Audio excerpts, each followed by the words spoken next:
뉴스에 시작합니다. 김윤수입니다. 중동을 뒤덮은 포성이 잠시 멈출 것 같습니다. 이스라엘과 하마스가 일시적인 교전 중지 합의에 근접했다는 소식이 전해졌습니다. 미국의 중재로 5일간 교전을 멈추고 하마스가 납치해간 인질을 석방하는 게 핵심입니다. 숨고르기냐 확전이냐, 중동의 운명이 기로에 섰습니다. 오늘의 첫 소식, 이현재 기자가 보도합니다. 이스라엘과 팔레스타인 무장단체 하마스가 교전 중지를 놓고 합의에 근접했다고 미국 워싱턴 포스트가 보도했습니다. 미국 중재로 교전을 5일 멈추는 대신 인질 수십 명을 구출하는 내용으로 합의에 다가섰다는 겁니다. 교전 중단은 최소 5일, 24시간 단위로 이스라엘 인질 50명 이상씩을 하마스가 석방한다는 조건 등이 6쪽에 걸쳐 상세히 기재됐습니다. 지상 교전 중지 여부를 확인하기 위해 상공에서 감시도 이뤄집니다. 이스라엘과 미국은 하마스가 현재 납치한 인질을 240명 정도로 보고 있습니다. 교전 중지 합의가 타결되면 이들 모두 석방이 가능하고 연료 등 인도적 구호품들도 가자지구로 반입될 것으로 보입니다. 미국 백악관은 아직 합의에 이르지는 못했다면서도 계속 노력하고 있다고 밝혔습니다. 교전 중단을 요구하는 국제사회와 이스라엘 내부 압박 수위는 연일 거세지고 있습니다. And we strongly support the resolution's purpose to get aid in and hostages out. We are here to call for a ceasefire, a return of the hostages, and a long-ending solution to this conflict. 난민 대피로를 열어주기 위해 4시간 정도 양측이 인도적 교전 중단을 한 적은 있지만 5일 연속 교전 중지에 대한 합의가 근접했다는 소식은 전쟁 6주 만에 처음입니다. 채널A 뉴스 이현재입니다. 이렇게 교전 중지 가능성이 언급되고 있지만 오늘도 전쟁의 포화는 잦아들지 않았습니다. 오히려 이스라엘군은 작전 구역을 넓혀가며 점령지 장악에 속도를 내고 있습니다. 이어서 광민경 기자입니다.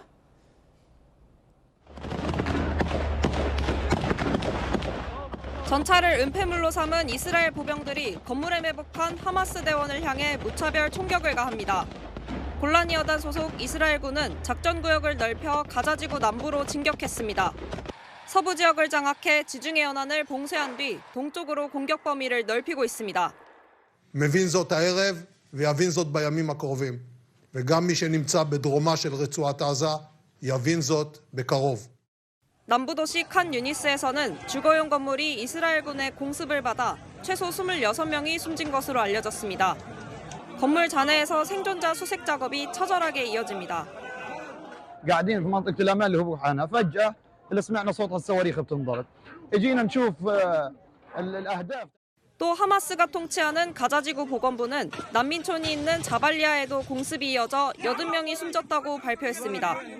이스라엘군은 이제 지상전의 두 번째 단계에 진입했습니다. 바이든 미국 대통령은 미국 워싱턴 포스트 기고에서 두 국가 해법이 이스라엘과 팔레스타인 국민 모두의 장기적인 안보를 보장할 수 있는 유일한 방법이라고 주장했습니다. 그러나 네타냐후 이스라엘 총리는 가자지구 재점령 의지를 굽히지 않습니다. אם לא חל שינוי בדבר הזה, מה עשינו? הרי הם היו שם. ראינו מה קרה. הם קיבלו את הרצועה. נו, אז מה קרה? 개전 6주가 넘었지만 미국과 이스라엘 양국 정상은 여전히 평행선을 달리고 있습니다. 채널A 뉴스 광민경입니다.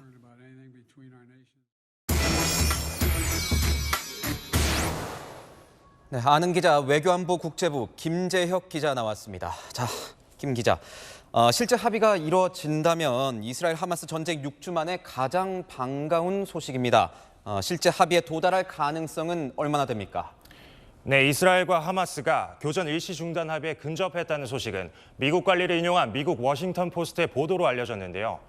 워싱턴 포스트가 전한 합의 조건에는 모든 교전 당사자가 24시간마다 10명 이상의 인질을 석방하는 동안 작전을 일체 중단한다는 내용입니다. 카타르 등 중동 국가들의 중재로 3일 교전 중지, 인질 수십 명 석방 등의 조건이 자주 흘러나왔지만 5일 작전 중단 논의는 처음입니다.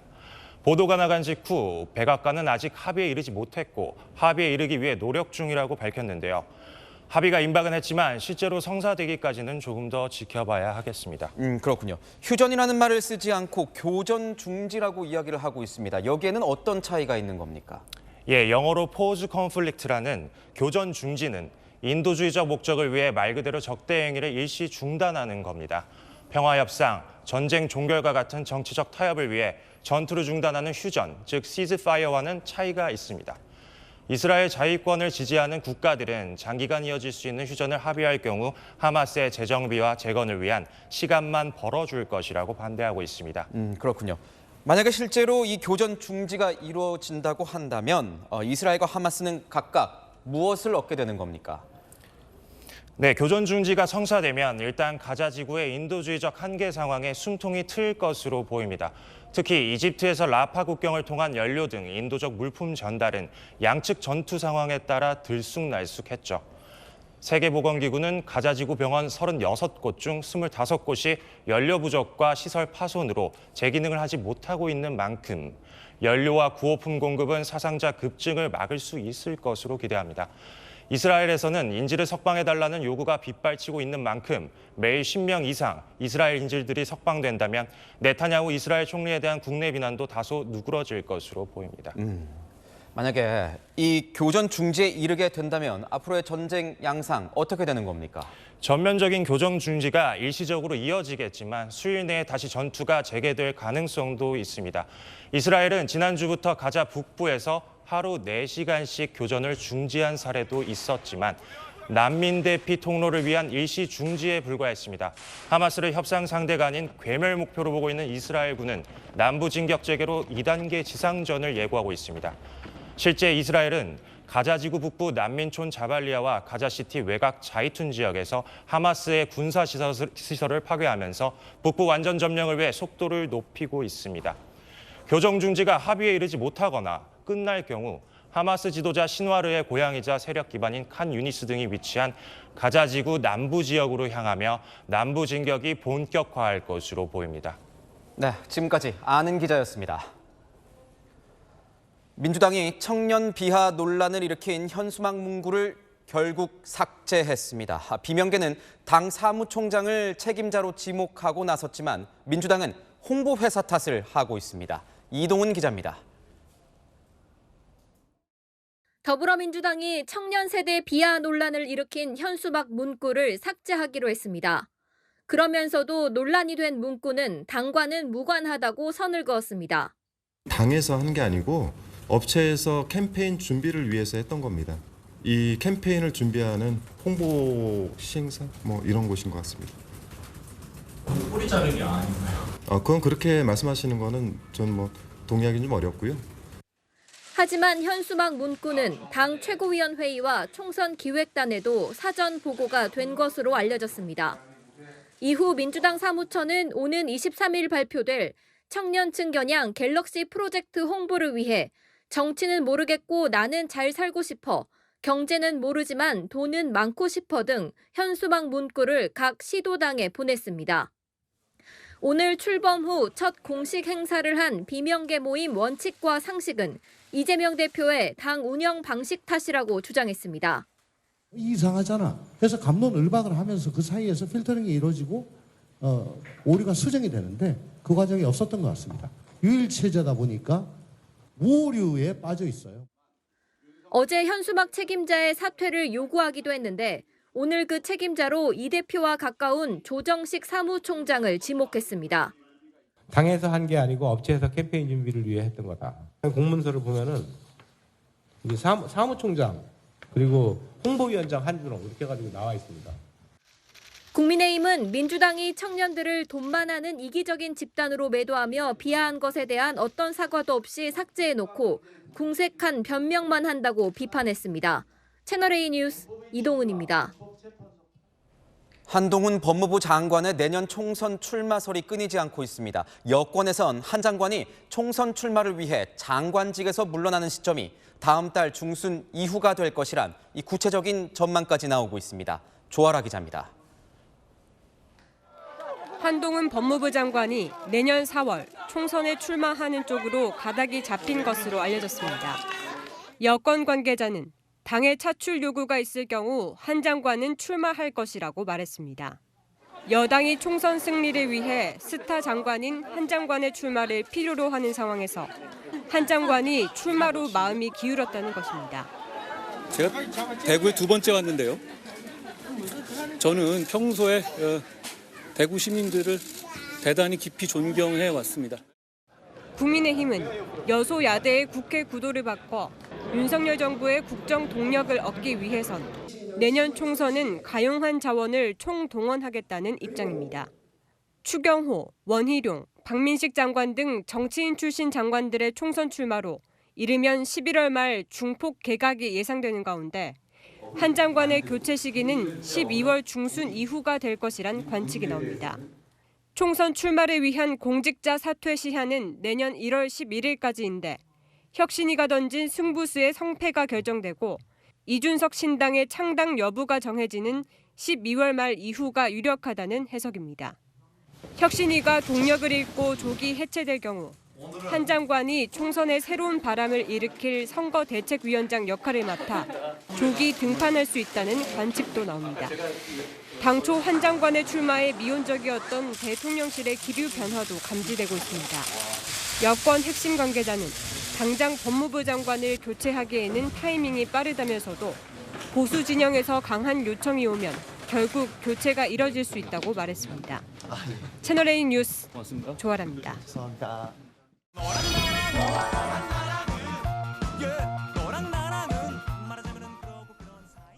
네, 여랑여랑 정치부 안보겸 기자와 함께하겠습니다. 첫 번째 주제 보겠습니다. 우후죽순 이 신당 창당 이 총선을 5개월 앞두고 신당 창당 얘기가 정말 많이 나오는 것 같습니다. 네, 맞습니다. 최근 몇 달 새에 신당 창당을 만들겠다고 한 정치인들이 참 많은데요. 영상으로 한번 보시죠.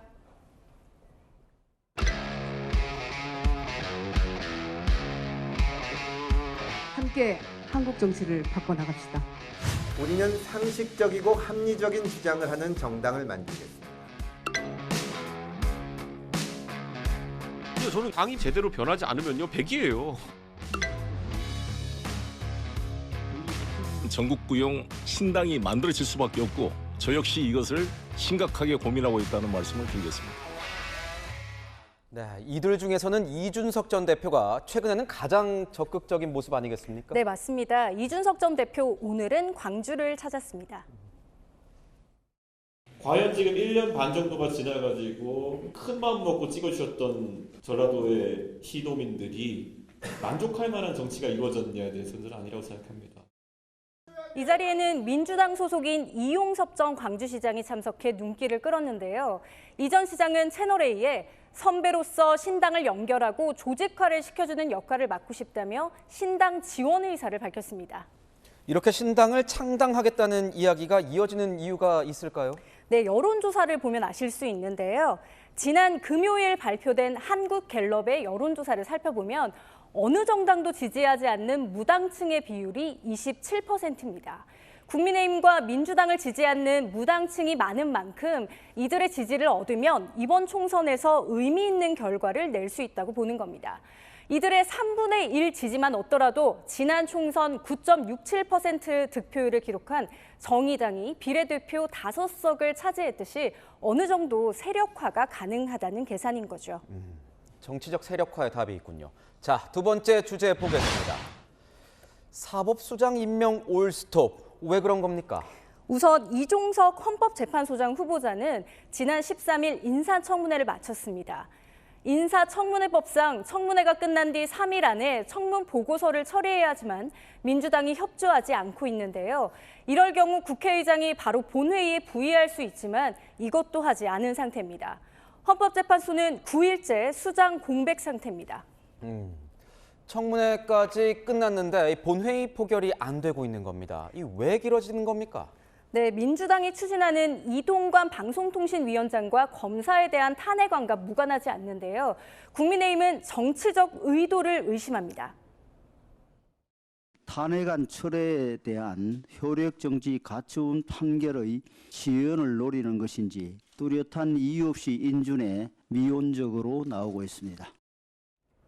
민주당 관계자는 탄핵안 처리와 본회의 시기가 엮여 있다 보니 표결 날짜를 당장 잡기 어렵다고 말했습니다. 대법원장 공백은 더 길지 않습니까? 네, 맞습니다. 오늘로써 55일째 공백 상태인데요. 지난 8일 조희대 전 대법관이 새로운 대법원장 후보로 지명됐는데 청문특위가 구성이 안 돼서 아직 인사청문회 날짜도 정해지지 않았습니다. 여야 모두 내부적으로 위원 명단을 구상했다고는 하는데 합의를 하지 않으면서 사법부 공백은 길어지고 있는 상태죠. 네, 사법부 공백 더 길어지면 안 될 텐데요. 자, 마지막 주제 보겠습니다. 험지 무응답 왜? 여야 모두 이 험지에 당대표 등에 대한 험지 출마 요구가 나오고 있는데 왜 무응답일까요? 바로 등 떠밀려서 출마를 했을 때 결과가 안 좋았기 때문입니다. 지난 총선 때만 봐도요. 황교안 당시 미래통합당 대표 당 험지 출마 요구로 정치 1번지 서울 종로에 출마했는데 민주당 이낙연 전 총리에게 18%포인트 넘는 격차로 패배했습니다. 2012년 19대 총선에서도 호남 기반을 둔 천정배 당시 민주통합당 의원이 지도부의 요구로 서울 송파을에 출마했다 고배를 마셨습니다. 반면 자발적으로 험지에 나섰을 때 결과는 달랐습니다. 민주당 김부겸 전 총리 험지 대구에서 당선돼 문재인 정부 국무총리까지 지냈죠. 호남 출신 이정현 전 자유한국당 대표도 19대 총선에서 보수정당 역사상 처음으로 전남 순천 곡성 지역에서 당선됐고 이후 당대표까지 됐습니다. 그렇다면 이건 스스로 선택할 수 있는 어떤 시간을 달라 뭐 이런 거겠군요. 그렇습니다. 결과도 그렇고요. 총선 직전에 극적인 효과도 노리는 거겠죠. 그렇다 보니 당내에서는 험지 출마를 종용하지 말고 결단할 시간을 좀 달라는 목소리가 나오는 상황입니다. 당대표의 처신은 당대표가 알아서 결단할 것입니다. 안동에 험지 출마하는 거는 좀 어떻게... 잠시만요. 내년 4월 총선 이제 5개월 남았는데요. 타이든 자이든 결단의 시간은 조금씩 다가오고 있습니다. 네, 지금까지 여랑야랑이었습니다. 70대 어머니를 살해한 의붓 아들이 검거됐습니다. 이 남성은 어머니가 실종된 것처럼 꾸미려고 시신을 서울에서 아버지 고향인 경북 예천으로 옮겨 암매장했습니다. 장호림 기자입니다.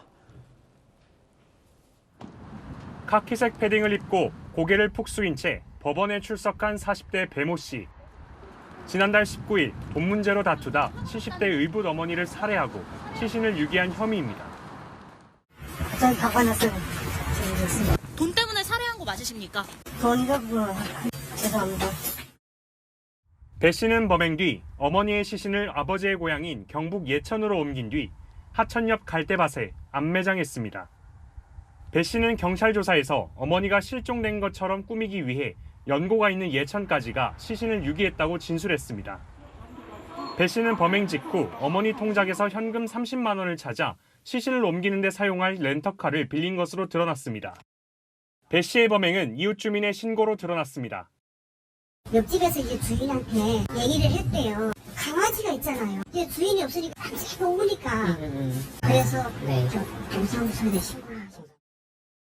채널A 취재 결과 배 씨는 포대자루에 어머니의 시신을 담고 전 여자친구를 불러 음식물이라고 거짓말을 하며 함께 옮겨달라고 부탁한 걸로 드러났습니다. 경찰은 지난 17일 수원의 한 모텔에서 도피 생활을 하던 배 씨를 붙잡았습니다.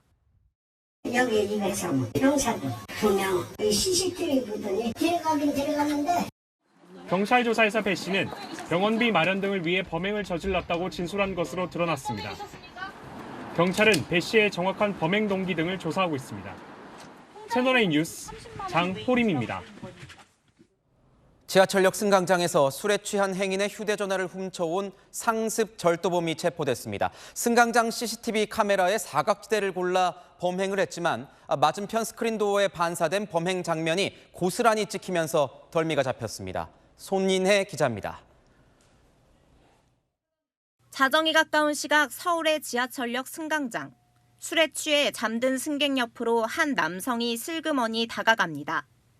바닥에 떨어져 있던 휴대전화를 발로 밀더니 몸을 숙여 집어들고 유유히 자리를 뜹니다. 술에 취한 사람에게서 물건을 훔쳐가는 이른바 부축배기입니다. 지하철역을 나서기 전 훔친 휴대전화에서 유심칩을 빼 위치 추적도 어렵게 만듭니다. 지난 9월 서울 지하철 4호선 명동역에서 휴대전화를 도난당했다는 신고가 경찰에 접수됐습니다. 범행이 일어난 이곳을 촬영하는 CCTV는 없지만 맞은편 스크린도어에 비친 범행 장면이 찍히면서 덜미가 잡혔습니다. 경찰은 인근 지하철역 등 CCTV 80여 대를 분석한 끝에 남성의 신원을 확인하고 서울 시내 게임장에서 50대 피의자를 검거했습니다. 전투 특가법 혐의로 체포영장 집행하겠습니다. 본일 대통령이 압수하겠습니다. 이거 증거물로. 조사 결과 이 남성은 비슷한 수법의 절도 행각으로 경찰에 9번 검거되고 6번 구속된 전력이 있었습니다. 이번에도 교도소를 나온 지 2달 만에 또다시 범행을 저질러 붙잡힌 겁니다. 경찰은 검찰에 사건을 넘기고 추가 범행은 없었는지 수사하고 있습니다. 채널A 뉴스 손인혜입니다. 추위는 다소 누그러졌지만 강한 바람에 전국 곳곳에서 화재가 잇따랐습니다. 바람을 타고 번진 불씨에 산불까지 났습니다. 강경모 기자입니다. 창문에서 시커먼 연기가 피어오릅니다. 4층짜리 원룸 건물 3층에서 불이 난 건 오늘 새벽 1시 반쯤. 당시 건물 안에 있던 주민들은 스스로 대피하거나 구조대원의 도움으로 밖으로 빠져나왔습니다. 오늘에도 연기가 발생했다고 신고가 들어온 거예요. 16명이요. 4명은 저희들이 구조했는데 12명은 그냥 스스로 나오신 거예요. 불은 30여 분 만에 진화됐습니다. 소방당국은 전기 누전 등을 화재 원인으로 보고 있습니다. 주택에서 시뻘건 불길이 맹렬하게 타오릅니다. 어제 저녁 6시 40분쯤 강원 고성군 귀화주택에서 불이 났습니다. 강한 바람을 타고 날아간 불씨로 인근 야산까지 불이 번졌습니다. 산림과 소방당국은 진화장비 24대와 인력 80명을 투입해 30분 만에 불길을 잡았습니다. 인명피해는 없었지만 주택 한 동이 불에 탔고 0.03헥타르의 임야가 잿더미로 변했습니다. 정확한 주택 화재 원인 파악 중입니다. 연기가 자욱하고 집안 곳곳이 모두 타버렸습니다. 어젯밤 9시 40분쯤 제주시 1도 1동 2층짜리 단독주택 원룸에서도 불이 났습니다. 이곳에 살던 40대 남성이 불을 질렀다고 경찰에 스스로 신고했습니다. 인명피해는 없었으며 경찰은 남성을 방화 혐의로 조사 중입니다. 채널A 뉴스 강경모입니다.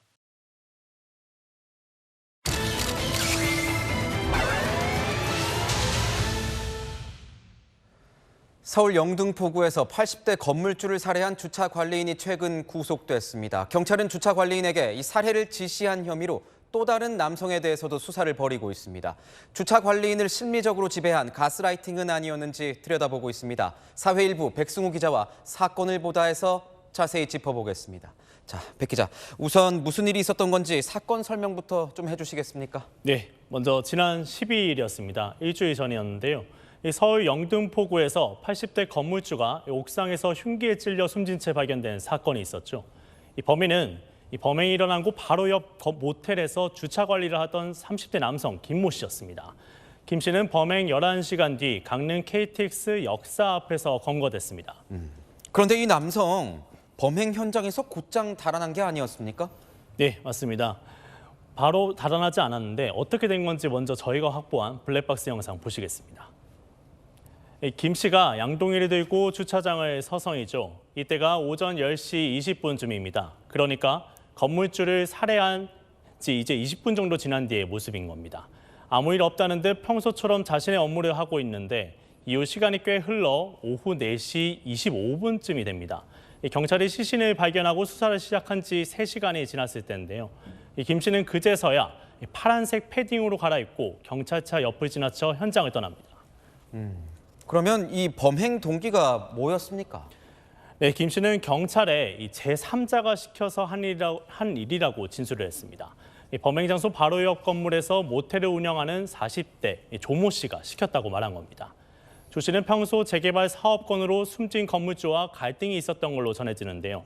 인근 상인은 김 씨가 주차장 박스에서 24시간 먹고 자며 조 씨의 말이라면 무조건 충성했다고 전했습니다. 김 씨는 2급 지적 장애가 있는데요. 조 씨가 범행 도구를 준비하라고 했고 우리는 피를 나눈 형제보다 가까운 사이인데 피해자를 죽여야 우리가 산다면서 자신을 부추겼다고 주장한 걸로 전해졌습니다. 경찰은 이런 측면에서 조 씨의 가스라이팅이 있었을 수 있었다고 보고 있습니다. 조 씨는 김 씨의 도주 장면이 찍힌 CCTV를 삭제하고 이 범행 현장에 혈흔을 닦는 등 증거인멸을 한 정황도 확인했는데요. 조 씨는 경찰 조사에서 묵비권을 행사한 걸로 전해지고 있습니다. 조 씨는 김 씨와 함께 구속영장 심사를 받았는데요. 한번 보시겠습니다. 재개발 갈등 때문에 하신 거예요? 증거 인멸 왜 하셨어요? 네, 법원은 살인을 저지른 김 씨에 대해서는 구속영장을 발부했고요. 조 씨에 대해서는 기각했습니다. 법원이 왜 조 씨에 대해선 이 구속영장을 기각한 겁니까? 네, 살인 교사를 입증할 증거가 이 김 씨의 진술밖에 없었기 때문입니다. 법원은 김 씨의 진술이 오락가락해 신빙성이 떨어진다고 보고 있습니다. 제가 직접 어렵게 조 씨와 통화를 했는데요. 조 씨는 이 수사가 끝나면 명확하게 입장을 밝히겠다며 말을 아꼈습니다. 다만 자신이 불구속된 데는 이유가 있었던 건 아니겠냐며 살인교사 혐의는 억울하다고 호소했습니다. 경찰은 조 씨에 대한 출국금지 조치를 내린 채 수사를 이어가고 있는데요. 특히 조 씨의 휴대전화에 대한 디지털 포렌식 작업을 통해 증거를 확보한 걸로 전해졌습니다. 경찰은 다시 구속영장을 신청할지 조금 더 지켜봐야겠습니다. 네, 지금까지 사건을 보도였습니다. 사상 초유의 행정 전산망 먹통 사태 원인은 네트워크 장애로 밝혀졌습니다. 정부는 문제가 된 장비를 교체했다면서 내일부턴 주민센터에서도 민원 서류를 정상 발급받을 수 있다고 밝혔습니다. 김민환 기자입니다. 이상민 행정안전부 장관이 휴일인 오늘 오후 주민센터를 찾았습니다. 어제 오전 온라인 민원 서비스인 정부24에 이어 전국 주민센터에서도 민원 서류 발급이 정상화됐다고 공식적으로 밝혔습니다. 정상화됐다고 보셔도 좋을 것 같습니다. 방금 제가 주민등록번호하고 인감증명서를 발급받았는데요. 정상적으로 속도감 있게 발급이 된 것 같고요. 전국의 행정 전산망이 먹통이 됐던 지난 금요일 이후 사흘째인 오늘 복구된 겁니다. 인증 시스템 일부 네트워크 장비가 원인으로 파악됐습니다. 문제가 된 네트워크 장비를 교체해 정상적으로 운영되고 있다는 설명입니다. 행정망 먹통 전날인 지난 16일 이 장비의 프로그램을 업데이트했는데 업데이트 이후 문제가 발생했습니다. 다만 왜 문제를 일으켰는지는 추가 파악 중입니다. 어떤 부분이 실제로 문제를 일으켰는지에 대해서는 저희가 좀 더 면밀한 조사를 거쳐서 확정을 할 수 있을 것 같습니다. 당분간 복구된 시스템이 안정화되도록 모니터링을 계속하면서 장애 대응 상황실도 운영하기로 했습니다. 또 장애가 발생할 경우를 대비해 아이디 패스워드 로그인 방식 전환, 수기 접수 처리, 대체 사이트 안내 등 준비하겠다고 강조했습니다. 지난 금요일 처리하지 못한 민원은 날짜를 소급해 국민들의 피해가 없도록 하겠다고 정부는 덧붙였습니다. 채널A 뉴스 김민환입니다. 미국의 세계적인 팝스타 테일러 스위프트의 브라질 콘서트에서 20대 여성 관객이 숨졌습니다. 브라질엔 현재 유례 없는 폭염이 덮쳤는데 이 공연장 체감 온도는 60도까지 치솟았습니다. 그런데 물병 반입은 금지됐다고 합니다. 김태우 기자입니다. 브라질에서 열린 미국 팝스타 테일러 스위프트 콘서트장 앞입니다. 공연을 기다리는 관객들이 더위에 지쳐 온몸에 물을 뿌리기도 합니다. Eu fiquei bem preocupada a princípio, porque eu também tenho pressão baixa, fiquei com medo de me expor ao sol dessa forma e ter alguma... Eu tento tomar todas as precauções possíveis, trazer muita água, guarda-chuvas, leques. 콘서트 당일 리우데자네이루의 기온은 섭씨 39.1도에 달했고 공연장엔 6만 명의 관객까지 몰리면서 체감 온도는 60도에 달했던 걸로 알려졌습니다. 폭염이 덮쳤지만 테러, 투척 등을 이유로 공연장 물병 반입은 금지됐습니다. 공연 중이던 스위프트가 물이 필요해 보이는 관객을 직접 지목하기도 했습니다. There's people that need water right here. Maybe 30, 35 feet, 40 feet back. They're holding up. Are they getting to you or not? 이런 상황 속에서 공연을 보던 23살 아나클라라 베네비데스. 갑자기 쓰러졌고 병원으로 옮겨졌지만 결국 숨졌습니다. 딸을 잃은 베네비데스의 아버지는 너무 어이없는 일이 일어났다며 주최 측 과실이 있는지 알고 싶다고 말했습니다. 사망 소식을 접한 스위프트는 가슴이 찢어진다며 직접 쓴 글을 SNS에 올려 애도의 뜻을 전하고 남은 브라질 공연을 연기했습니다. 브라질 당국은 베네비데스의 사망이 폭염 때문인지는 아직 알 수 없다며 정확한 사인을 조사 중이라고 밝혔습니다. 채널A 뉴스 김태우입니다.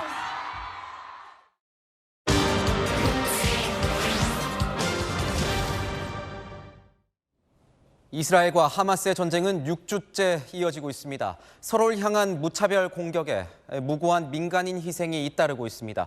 국제형사재판소가 전쟁 범죄 조사에 착수했는데 실제로 책임자들을 처벌할 수 있을지는 미지수입니다. 세계일보다 권갑구 기자입니다.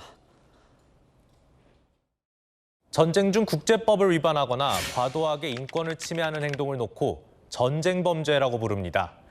유엔은 민간인 살상과 인질 납치, 생화학 무기 사용, 병원과 마을 고의 폭격 등을 예시로 제시합니다. 이들은 모두 8,000km 떨어진 중동에서 현재 포착되고 있는 범죄 정황입니다. 차에서 나온 민간인을 무자비하게 발길질하는 무장대원. 밧줄로 손발도 묶어버립니다. 같은 시각 머리채를 잡혀 트럭에 강제로 실린 민간인은 온몸이 피로 물들었습니다. 인질 납치와 민간인 살상, 유엔은 이런 행동을 전쟁 범죄라고 밝혔습니다.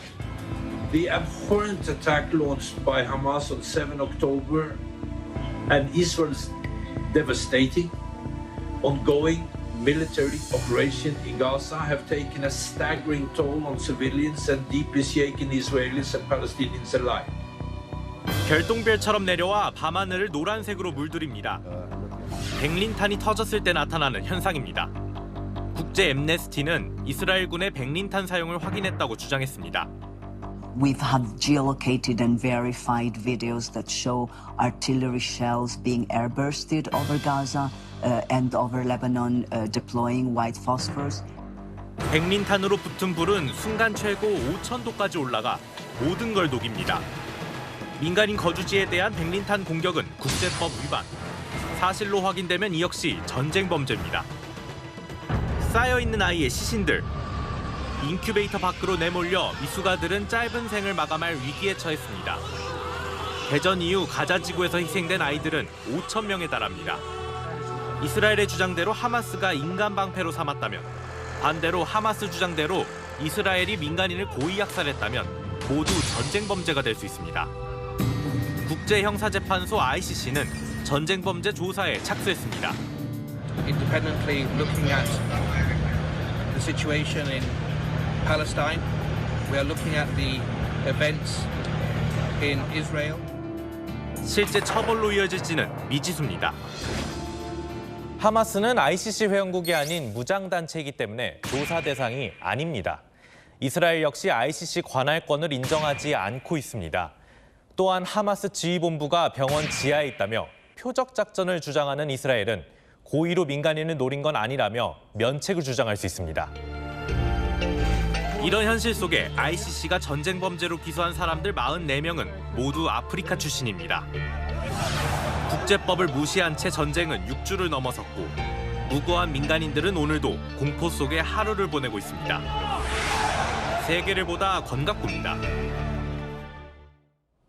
한때 낙후된 구도심 마을을 살리자는 취지로 이 주택가 담장에 벽화를 그려놓는 벽화마을이 앞다퉈 조성됐습니다. 세월이 지나 명소가 된 곳도 있지만 이 벽화가 흉물이 된 곳도 적지 않습니다. 무엇이 이런 차이를 만들었을지 신선미 기자가 취재했습니다. 경기도의 한 마을, 낮은 집들이 모여있는 골목에 벽화가 그려져 있습니다. 오랜 시간 방치된 듯 색이 바랬습니다. 곰팡이까지 쓸면서 을씨년스럽기까지 합니다. 지나가다 봤을 때도 조금 깔끔한 게 좋기도 하고 아무래도 좀 이렇게 돼 있으면 조금 쓰레기도 더 많이 버리는 것 같고. 인근 다른 벽화 마을도 마찬가지. 벽화에서 떨어진 페인트 조각들이 바닥에 나뒹굽니다. 이 골목엔 벽화가 그려진 담벼락 일부가 아예 무너져 내렸는데요. 붕괴된 채로 쓰레기와 뒤섞여 방치돼 있습니다. 지난 2008년 이후 조성된 벽화 마을. 도시재생 사업 일환으로 전국 구도심에 우후죽순 생겨났습니다. 문제는 사후 관리가 안 된다는 겁니다. 관리를 맡은 부서가 없다 보니 벽화가 있는 곳이 어딘지 모르는 경우도 수두룩합니다. 저희가 벽화마을 같은 거 있는 데가 없는 걸로 알고 있는데? 사실 저희 시에서 유지관리 부서가 딱히 없는 상황이긴 한데 제주시 한 벽화마을. 2008년 조성 이후 지금도 그림이 알록달록 살아 있습니다. 지자체와 주민이 함께 정기적으로 벽화를 점검하고 보수하기 때문입니다. 이런 벽화들이랑 다 있어서 되게 이 구제주가 되게 정감 있는 생각이 든다. 설치한 부서가 보통은 다 관리를 하고 있고요. 명물로 계속 남을지 애물단지로 전락할지 구성원들의 의지에 따라 결과는 너무나 달랐습니다. 채널A 뉴스 신선미입니다. 바다에서도 탄소 배출 규제가 강화되면서 해운사들의 고민이 적지 않습니다. 이 탄소 배출을 획기적으로 줄여주는 친환경 연료가 바로 메탄올인데 다루기가 매우 까다롭습니다.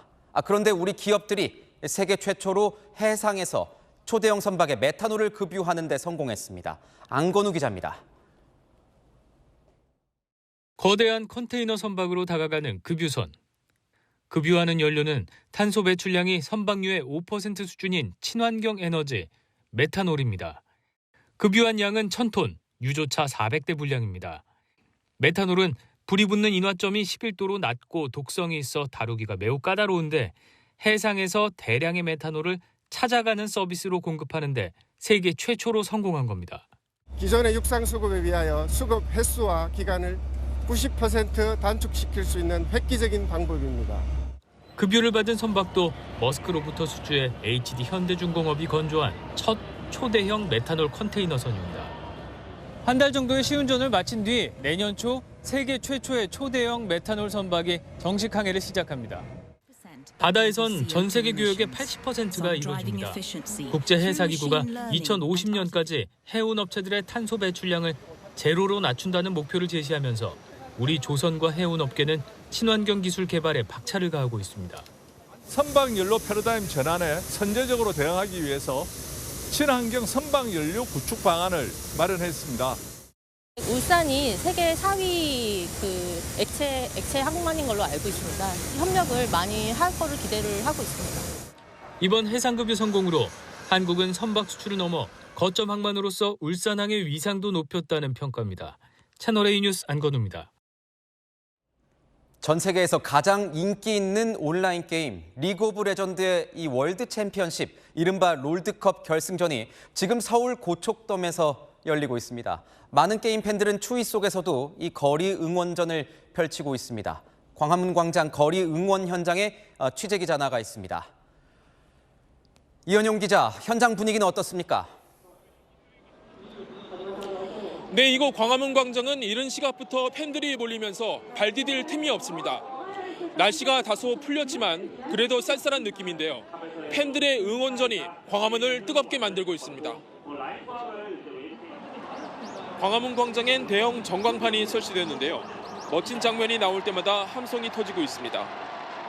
T1 완전 팬이라 가지고 여기 온 것도 기분이 좋고요. 열기가 너무 뜨거워서 추운 줄 모르겠습니다. 현재 전국 100여 개 극장에서도 이 경기가 생중계되고 있습니다. 롤드컵은 게임 리그 오브 레전드의 세계 대회로 e스포츠 대회 중 최대 규모입니다. 월간 이용자 수가 1억 명이 넘고 결승전 동시 시청자 수가 500만 명을 넘을 정도로 인기입니다. 올해 결승전은 한중전입니다. 한국의 T1과 중국의 웨이보 팀이 맞붙었습니다. 경기가 열린 고척돔에는 18,000 관중이 모였습니다. 결승전 티켓 18,000장은 지난 8월 예매 때 20분 만에 매진됐습니다.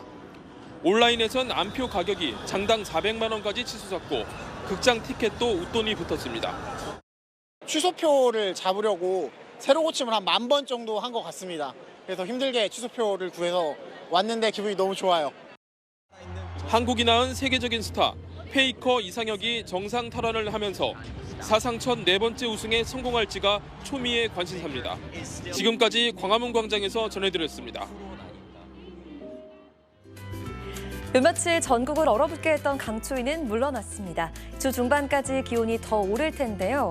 일교차는 10도 이상 크게 벌어집니다. 옷을 여러 벌 껴입어 대비해야겠습니다. 내일 하늘도 맑아서 완연한 가을 날씨 즐기기 좋습니다.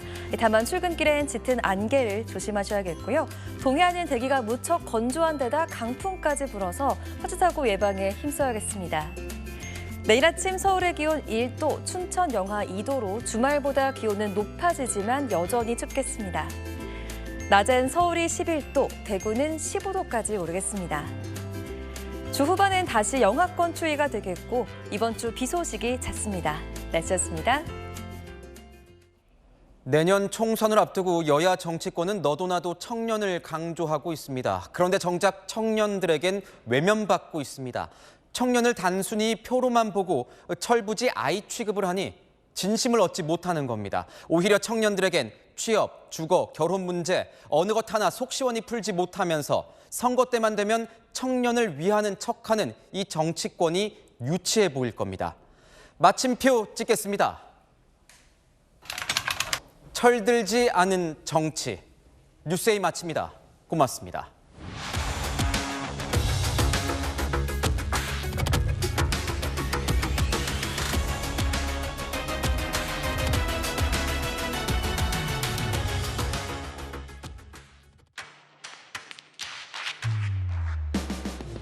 당신의 아침을 여는 보이는 라디오 정치 시그널. 시사 보도의 최강자 김진애 돌직구쇼. 돌직구쇼의 연장전 더 남아. 생생한 뉴스 현장을 전한다. 뉴스엘 라이브. 시사 보도의 강력한 한방, 강력한 4팀. 오늘의 10가지 뉴스. 대한민국 대표 뉴스쇼 뉴스 탑10. 오전 8시부터 하루를 함께하는 채널A 시사 보도. 9월 4일부터 출격!